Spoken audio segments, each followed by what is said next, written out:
26/11 मुंबई दहशतवादी हल्ल्यातील वीर हुतात्म्यांच्या स्मृतिप्रित्यर्थ स्वर्गीय उत्तम काका भेलके प्रतिष्ठान संयुक्त भेलके नगर मित्रमंडळ ट्रस्ट, समर्पण युथ फोरम, एकदंत वाद्य पथक आणि उमेश भेलके मित्र परिवार यांच्या संयुक्त विद्यमाने भेलके नगर चौक कोथरूड येथे 17वे भव्य रक्तदान शिबिर मोठ्या उत्साहात पार पडले। या शिबिरास परिसरातील युवक, महिलांसह नागरिकांनी उत्स्फूर्त प्रतिसाद दिला। देशासाठी प्राण अर्पण केलेल्या वीर हुतात्म्यांना उपस्थितांच्या हस्ते मेणबत्ती, दिवे लावून आणि राष्ट्रगीत गात श्रद्धांजली वाहण्यात आली। समाजाप्रती आपली कर्तव्य भावना जपण्याचा संदेश उपक्रमातून देण्यात आला। रक्तदान शिबिरात रक्तदात्यांची तपासणी, नोंदणी, प्रमाणपत्र वितरण करण्यात आले। या भव्य रक्तदान शिबिरात एकूण 186 रक्तदात्यांनी रक्तदान करून आपले सामाजिक कर्तव्य निभावले। या प्रसंगी श्याम देशपांडे, पृथ्वीराज सुतार, किशोर शिंदे, योगेश मोकाटे, मंदार बलकवडे, संदीप मोकाटे, राम थरकुडे, अजय भुवड, सचिन धनकुडे, चेतन भालेकर यांच्यासह प्रशासकीय, सामाजिक, राजकीय आणि सांस्कृतिक क्षेत्रातील अनेक मान्यवर तसेच परिसरातील नागरिक मोठ्या संख्येने उपस्थित होते। हा कार्यक्रम म्हणजे हुतात्म्यांप्रती आदर व्यक्त करत रक्तदान करून मानवतेची सेवा करण्याचा एक स्तुत्य उपक्रम ठरला। आज 26/11 हुतात्मा स्मृती अभिवादन या कार्यक्रमाअंतर्गत गेली 17 वर्ष आम्ही 26/11 मुंबईवर जो दहशतवादी हल्ला झाला त्या हुतात्म्यांच्या स्मरणार्थ आम्ही रक्तदान शिबिर आयोजित करत आहोत।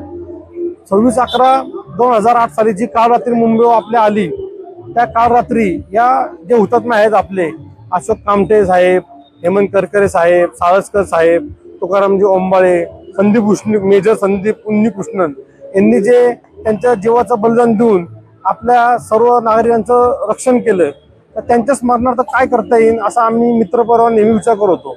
तर हे जे आपले आहेत ते शूरवीर हुतात्मे हे रणभूमीवर जाऊन ते लढू शकतात, जीवाचं बलिदान करू शकतात, पण ते आपल्याला शक्य नाही सामान्य नागरिकांना, किंवा ते आपल्या नशिबातही नाही।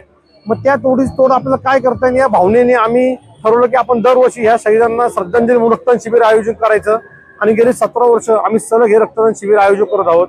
आमच्या संयुक्त भेलके नगर मित्रमंडळ, माजी नगरसेवक स्वर्गीय उत्तम काका भेलके प्रतिष्ठान, एकदंत वाद्य पथक, समर्पण युथ फोरम या सर्वांच्या मार्फत आम्ही हा उपक्रम गेली 17 वर्ष आयोजित करत आहोत आणि यापुढेही हा उपक्रम अविरत वर्षानुवर्ष चालू राहील अशी मी या ठिकाणी खात्री देतो। आणि नागरिकांनी त्या निमित्ताने आवाहन करतो की सर्व नागरिकांनी जिथे कोण शक्य असेल तिथं दर 3 महिन्यांनी एक ब्लड डोनरनी ती एकदा रक्तदान केलं तर 3 महिन्यांनी परत करू शकतो। असं सर्वांनी दर 3 महिन्यांनी रक्तदान करावं असं मी नागरिकांना, विशेष करून तरुणांना विनंती करतो। जय हिंद, जय महाराष्ट्र। आज 26/11 साधारण 17-18 वर्षापूर्वी 2008 साली मुंबईवरती जो भ्याड हल्ला झाला होता त्याच्यामध्ये आपले अनेक पोलीस अधिकारी, जवान शहीद झाले होते। त्यांच्या निमित्तानं उमेश भेलके मित्र परिवाराच्या वतीने दरवर्षी या ठिकाणी रक्तदान शिबिराचं आयोजन केलं जातं आणि त्या शहीद झालेल्यांना भावपूर्ण अशी श्रद्धांजली अर्पण करण्याचा कार्यक्रम आयोजित केला जातो। गेल्या 18 वर्षापासून ते सातत्याने हे कार्यक्रम करत आहेत।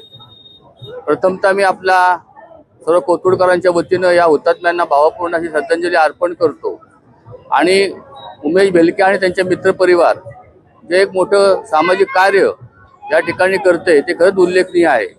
रक्तदानासारखं मोठं दान नाही असं म्हणतात। आज हे सर्व जमा झालेलं रक्त ते त्या पुणे पेढीला देतात, पुणे रक्तपेढीला, आणि त्याच्या मार्फत जे गरजवंत रक्तदाते आहेत त्यांना ते पोहोचतं। हीच खरी मला वाटतं महत्त्वाची मोठी श्रद्धांजली आहे हे असं मी समजतो। आणि उमेश भेलके आणि त्यांच्या सर्व या समर्पण युथ फाउंडेशन असेल, स्वर्गीय उत्तम काका भेलके प्रतिष्ठान असेल, भेलके नगर मित्रमंडळ असेल, त्यांना त्यांच्या भावी कार्यात शुभेच्छा।